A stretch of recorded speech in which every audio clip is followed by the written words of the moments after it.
அனைவருக்கும் வணக்கம். இன்னைக்கு நம்ம ஹெல்தி ஹோம் சமையல்ல பால் கொழுக்கட்டை எப்படி செய்யறதுன்னு பார்க்க போறோம். செய்யறதுக்கு 1 டம்ளர் பச்சை அரிசிய தண்ணியில 2 மணி நேரம் ஊற விட்டுப்போம்.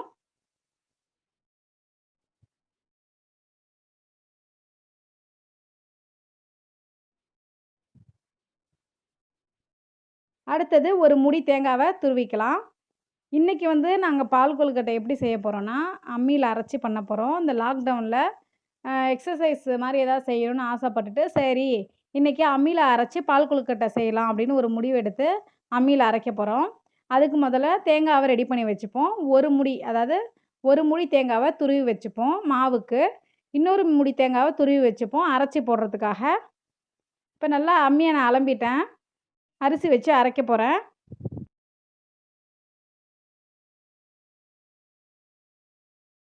இந்த அம்மியை பார்த்தீங்கன்னா ஒரு 40 வருஷம் பழமையான அம்மின்னு சொல்லலாம்.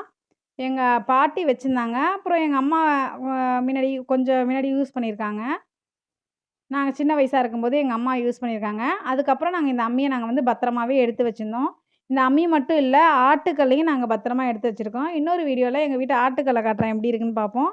இன்றைக்கி லாக்டவுனில் போர் அடிக்குதே, என்ன செய்யலாம் அப்படின்னு சொல்லிட்டு மிக்சியில் அரைச்சி பண்ணுறேன்னா பண்ணலாம். இருந்தாலும் ஒரு எக்ஸசைஸாக இருக்கட்டுமே அப்படிங்கிறதுக்காக நாங்கள் பால் கொழுக்கட்டையை அம்மியில் அரைச்சி பண்ணுறோம். ரொம்ப நைஸாக அரைக்க வேணாம், கொஞ்சம் கொர கொரனே அரைச்சிப்போம்.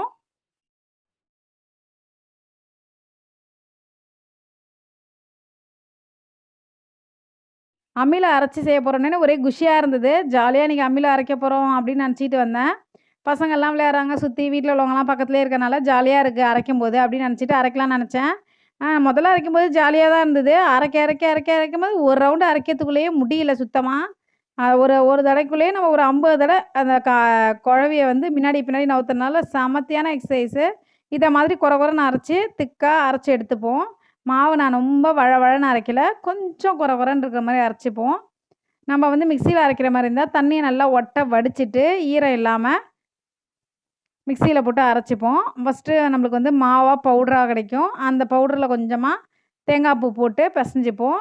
வேணுங்கிற அளவு ரொம்ப தண்ணி சேர்க்காம ஈர அரிசிங்கிறதுனால கொஞ்சமாக தண்ணி தெளித்து பிசைஞ்சிக்கலாம் மாவை. அடுத்த ரவுண்டு அரைக்க ஆரம்பிச்சிட்டேன்.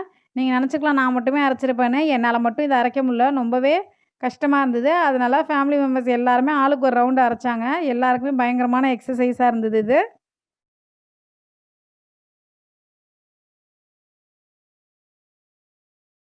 அரிசியோட தேங்காய் பூவை கொஞ்சம் கொஞ்சமாக வச்சு அரைச்சிக்கிறேன். நம்ம ஒரு முடி தேங்காய் துருவி வச்சுருக்கோம். அதை அப்படியே கொஞ்சம் கொஞ்சமாக அரைக்க சேர்த்து சேர்த்து அரைச்சிக்கலாம். நல்லா டேஸ்ட்டாகவும் இருக்கும், வாசனையாகவும் இருக்கும். லாக்டவுனில் ஜிம்முக்கு போய் தான் எக்ஸசைஸ் பண்ணணும் அவசியம் இல்லை. இந்த எக்ஸசைஸ் பண்ணால் கண்டிப்பாக ஆர்ம்ஸில் பயங்கரமான பவர்ஸ் கிடைக்கும். ஒரு நாள் செஞ்சதுக்கே நல்லா கையெல்லாம் நல்லா ஃப்ளெக்சிபிளாக இருக்குது. நல்லா தெரியுது, டிஃப்ரென்ஸ் தெரியுது. அதனால தான் அந்த கால லேடீஸ்லாம் எவ்வளோ சாப்பிட்டாலுமே நிறைய சாப்பிடுவாங்க. எக்ஸசைஸ் செய்யும்போது நான் இதே மாதிரி பயங்கரமான ஒர்க் பண்ணுறனால அவங்க ஹெல்த்தியாகவே இருந்திருக்காங்க. இப்போ சாப்பிட்றது அதிகமாக இருக்குது, அதுக்கேற்ற மாதிரி நம்மளுக்கு வேலை கிடையாது. அதனால தான் உடம்புல 1008 ஃபால்ட் நம்மளுக்கு வருது.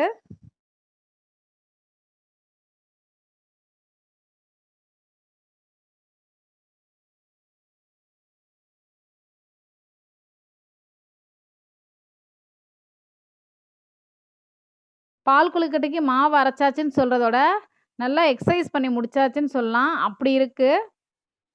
ஆனால் இது செய்யும்போது நம்மளுக்கு டயர்ட் ஆகல, எனர்ஜெட்டிக்காக தான் இருக்குது செய்யும்போது. என்ன கை தான் கொஞ்சம் வலிக்குது புதுசாக செய்கிறனால, மற்றபடி உடம்புல டயர்ட்னஸ் இல்லை எனக்கு. நீங்களும் ட்ரை பண்ணி பாருங்கள். உங்களுக்கும் ஒரே ஃபன் ஜாலியாக இருக்கும்.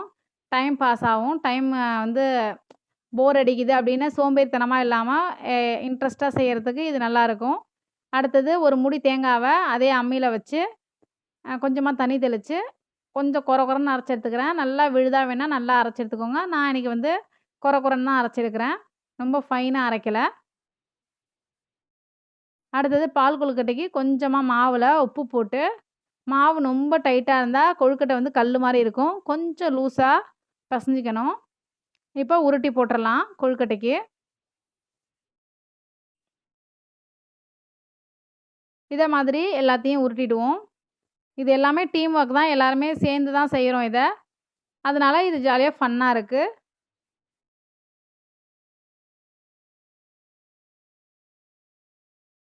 கொழுக்கட்டைக்கு எல்லாமே இதை மாதிரி உருட்டிட்டு பால் கொழுக்கட்டைக்கு அடுத்தது அடுப்பு ஏற்றிடலாம்.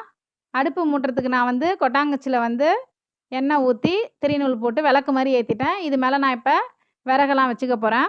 ஃபுல்லாகவே வில்லேஜ் ஸ்டைல் டைப்பில் செய்கிறேன் இன்றைக்கி. இதை மாதிரி கல் வச்சு தான் செய்கிறேன்.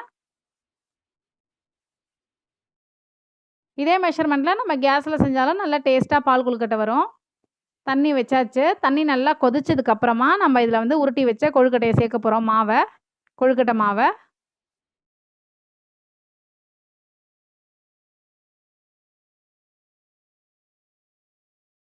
கொழுக்கட்டைக்கு வந்து தண்ணி அதிகமாக போயிட்டுனா கவலைப்பட வேணாம். கஞ்சி அதாவது கொழுக்கட்டை வெந்த உடனே நம்ம கஞ்சி எடுத்துடலாம். அதுலேருந்து எவ்வளோ வேணுமோ அந்த அளவு தண்ணி வச்சுக்கிட்டால் போதும். ஏன்னா அதுக்கப்புறம் நம்ம வெல்லம் போட்டோம்னா இன்னும் நீர்த்து போயிடும். அதனால் நம்மளுக்கு கொழுக்கட்டை வந்து பால் கொழுக்கட்டை எந்த அளவுக்கு திக்காக வேணுமோ அதுக்கு ஏற்ற மாதிரி நம்ம வந்து தண்ணி வச்சுப்போம். இப்போ நான் இந்த அளவுக்கு தண்ணி வச்சுருக்கேன். கொழுக்கட்டையை போட்டோன்னே கிளறக்கூடாது. வெந்ததுக்கப்புறம் தான் நம்ம கரண்டியை வைக்கணும். அடுப்பு ரொம்ப ஹையில் வச்சு எரிய வைக்க வேணாம். மிதமான தீயில் வச்சா தான் கொழுக்கட்டை போய் அடியில் ஒட்டிக்காமல் இருக்கும். போட்ட ஒரு கொதியிலே வெந்துடும், டக்குன்னு வெந்துடும். இப்படி பார்த்தா கட் பண்ணி பார்த்தா நம்மளுக்கு வெந்தது தெரிஞ்சிடும். சப்போஸ் உங்களுக்கு தெரியலனா வாயில் போட்டு டேஸ்ட் பண்ணி பாருங்கள், அப்போயே தெரிஞ்சிடும். அடுத்தது 1 டம்ளர் அரிசிக்கு 1 டம்ளர் வெல்லம் இல்லை 3/4 டம்ளர் வெல்லம் சேர்த்துக்கலாம். இனிப்பு அவங்கவுங்க விருப்பத்துக்கு ஏற்ற மாதிரி சேர்த்துக்கலாம். நான் 1க்கு 1 போடுறேன், 1க்கு 3/4 போடுறனாலும் போடலாம்.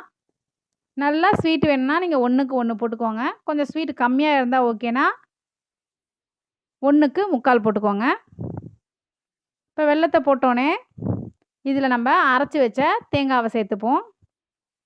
தேங்காவை நைஸாக அரைச்சி சேர்க்கனாலும் சேர்க்கலாம், இல்லை இதை மாதிரி குறைன்னு அரைச்சி சேர்க்கனாலும் சேர்க்கலாம்.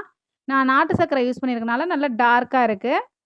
நம்ம சர்க்கரையோட கலரை பொறுத்து நம்மளுக்கு பால் கொழுக்கட்டை நம்மளுக்கு கிடைக்கும்.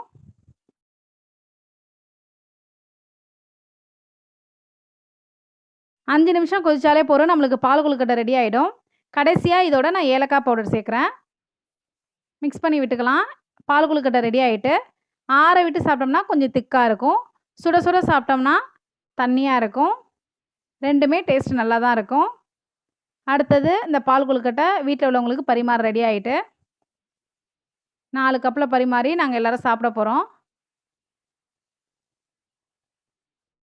ரொம்பவே டேஸ்ட்டான பால் கொழுக்கட்டை. கலர் வந்து நம்ம யூஸ் பண்ணுற வெல்லத்தை பொறுத்து தான் கிடைக்கும். நீங்களும் இந்த பால் கொழுக்கட்டையை ட்ரை பண்ணி பாருங்கள். இன்னொரு வீடியோவில் சந்திக்கிறேன். நன்றி.